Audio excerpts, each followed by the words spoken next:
Hi friends, this is Vishal Angudri. Welcome to our YouTube channel Study with Vishal. Today we are going to start a very important topic of directing chapter. Elements of directing. So basically there are four types of elements of directing. First is supervision, motivation, leadership and communication. So supervision क्या होता है? Supervision इस word को हम तोड़ के समझते हैं. Super मतलब over and vision मतलब seeing. Overseeing the activity which is performed at the lower level of management and instruct them to ensure optimum utilization of resources. मतलब आजकल एक वर्ड चला है, एक पोस्ट भी होती है सुपरवाइजर. सुपरवाइजर का काम क्या होता है? वो देखता है कि लोअर लेवल ऑफ मैनेजमेंट जो एम्प्लॉयज काम कर रहे हैं वो कहीं वेस्टेज तो नहीं कर रहे रिसोर्सेज की, और उन्हें बताता है, उन्हें इंस्ट्रक्ट करता है कि वो ज़्यादा से ज़्यादा अच्छे से अच्छा इस्तेमाल करें रिसोर्सेज का. तो ये सब हमारा सुपरविजन के अंडर आता है. नेक्स्टली हमारा आता है मोटिवेशन. मोटिवेशन क्या होता है? Basically motivation it is a process of stimulating the behaviours of people and encourage them to improve their performance for its achievement of objectives. जैसे कि मोटिवेशन के जो फर्स्टली जो पहले हमारे यहाँ जो फादर थे उन्होंने एक थ्योरी दी थी, मास्लो नीड्स हायरार्की थ्योरी. तो इस नीड्स के जरिए, इस थ्योरी के जरिए हम सारी टाइप्स की जो नीड्स हैं उन्हें हम जान सकते हैं, और ऑर्गेनाइजेशन कोई भी ऑर्गेनाइजेशन उन नीड्स को कैसे फुलफिल कर सकता है ये तरीके भी हम जान सकते हैं. तो पहले इसके फीचर्स डिस्कस करते हैं. फीचर्स के क्या होते हैं इसके? It is an internal feeling. ये एक इंटरनल फीलिंग होती है. ये बाहर मतलब ये दिखने वाली नहीं, एक इंटेंजिबल है और इंटरनल फीलिंग है. दूसरी चीज़ ये it can be either positive और नेगेटिव. आपने एक एग्जांपल लेते हैं जो बचपन हम लोग सुनते थे कि टीचर्स हमसे कहते थे कि बच्चे ये होमवर्क करके लाना और कल मैं तुम्हें वरना बहुत पिटाई लगाऊंगी अगर होमवर्क नहीं करके लाए. तो ये तो हो गया नेगेटिव मोटिवेशन. और पॉजिटिव कैसे होगा? पॉजिटिव ऐसे होगा कि कहा कल अगर तुम ये होमवर्क करके लाए तो कल एक चॉकलेट दूंगी तुम्हें. तो ये हो गया पॉजिटिव मोटिवेशन. तीसरा आता है कॉम्प्लेक्स प्रोसेस. ये कॉम्प्लेक्स प्रोसेस है क्योंकि हमें नहीं मालूम कि किस बंदे को किस मोटिवेशन की जरूरत है, पॉजिटिव और या नेगेटिव. चौथा आता है गोल डायरेक्टेड प्रोसेस. अब हम क्या करते हैं? मोटिवेशन के थ्रू हम किसी भी पर्टिकुलर एम्प्लॉय को गाइड करते हैं कि वो अपनी परफॉर्मेंस को कैसे इम्प्रूव कर सकता है और इम्प्रूव करके वो अपने गोल्स को कैसे अचीव कर सकता है. तो ये गोल डायरेक्टेड प्रोसेस भी है. आगे आते हैं, अब इस थ्योरी के बारे में डिस्कस करते हैं. तो पहली थ्योरी इस नीड्स मतलब ये एक लैडर होती है. It is a type of ladder. हम चढ़ते जाते हैं तो इसकी 4 सीढ़ियाँ होती हैं, टोटल 5. पहली, दूसरी, तीसरी, चौथी, पांचवी. तो पहली सीढ़ी की बात करते हैं. पहली सीढ़ी पे आता है फिजियोलॉजिकल नीड्स. फिजियोलॉजिकल नीड्स ऐसी नीड्स होती हैं जो कि बेसिक नेसेसिटीज़ हैं हमारी लाइफ की, जैसे रोटी, कपड़ा और मकान. ये हमारे फिजियोलॉजिकल नीड्स में आते हैं. और ऑर्गेनाइजेशन इन्हें कैसे फुलफिल कर सकता है, सेटिस्फाई कर सकता है? By providing perks, incentive, salary, पे एंड अलाउंसेस एक्सेट्रा एक्सेट्रा. दूसरी सीढ़ी पे हम आते हैं तो हमारा सेफ्टी नीड्स आता है. सेफ्टी नीड्स मतलब ऐसी नीड्स, सेफ्टी मतलब किस चीज़ से सेफ्टी? एक तो इकोनॉमिकल सेफ्टी और दूसरा होता है फिजिकल सेफ्टी. इकोनॉमिकल सेफ्टी में मतलब इकोनॉमिकल सेफ्टी में जैसे कि पैसे से रिलेटेड कोई नीड है, जैसे कि आज रिटायर हो गया मैं, आगे मेरे को फ्यूचर रिक्वायरमेंट होगी फंड की, तो वो कहाँ से आएगा?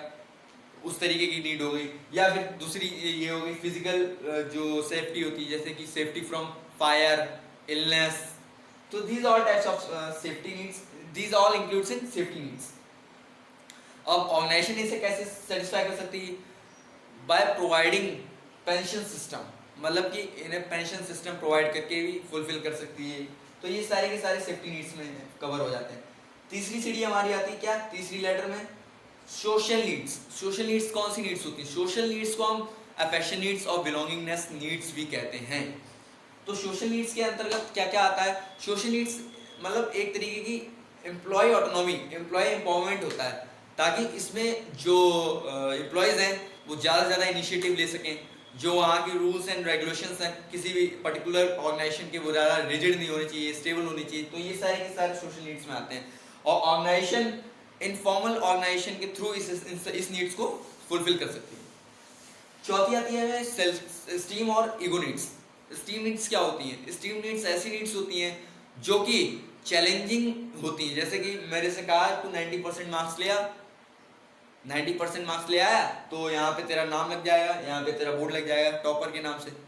तो मैं ले आया, तो क्या हुआ कि मैं ले भी आया, तो इससे हमारी क्या हुई? एस्टीम नीड फुलफिल हो गई. और ये एक प्रेस्टीजियस नीड भी इसे कहते हैं, प्रेस्टीजियस नीड, और सेल्फ कॉन्फिडेंट नीड भी कहते हैं इसे. ऑर्गेनाइजेशन कैसे इसे फुलफिल कर सकती है? By providing enrichment in jobs.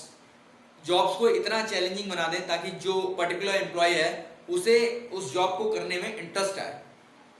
तो ये सारे के सारे एस्टीम नीड्स के अंतर्गत आते हैं। पांचवी श्रेणी में हमारा आता है self actualization needs. Self actualization needs क्या होती हैं?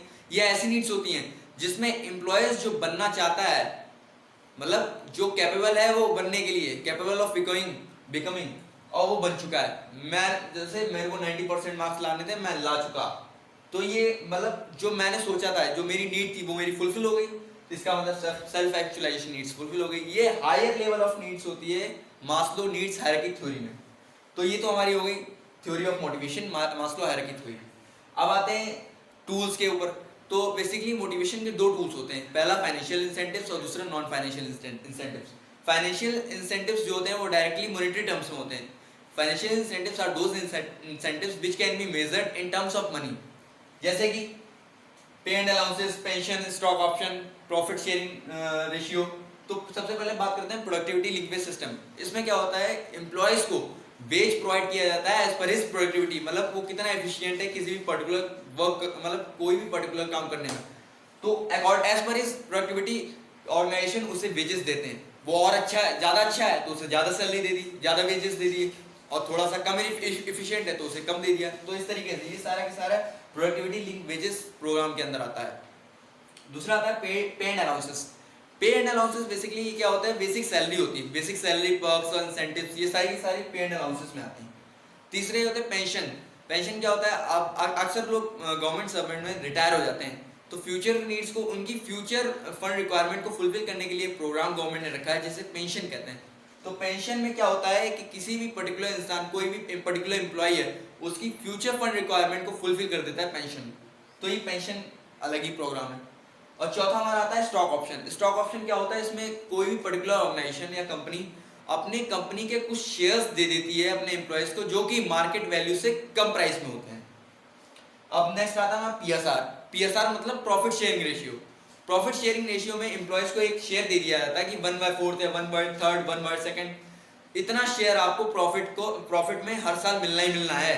तो ये हमारा पीएसआर हो गया। ये भी फाइनेंशियल इंसेंटिव्स में आते हैं। अब बात आती है नॉन फाइनेंशियल इंसेंटिव्स क्या क्या होते हैं। Non financial incentives are those incentives which can not be measured in terms of money, जिन्हें जो मॉनेटरी टर्म्स में नहीं होते, जैसे कि जॉब एनरिचमेंट। जॉब एनरिचमेंट क्या है कि ये एक तरीके से ये कह लो कि किसी भी पर्टिकुलर जॉब को कितना हम चैलेंजिंग और इंटरेस्टिंग बना सकते हैं, वो सारा का सारा जॉब एनरिचमेंट में आता है, जो कि एबिलिटीफुल हो, नॉलेजेबल हो।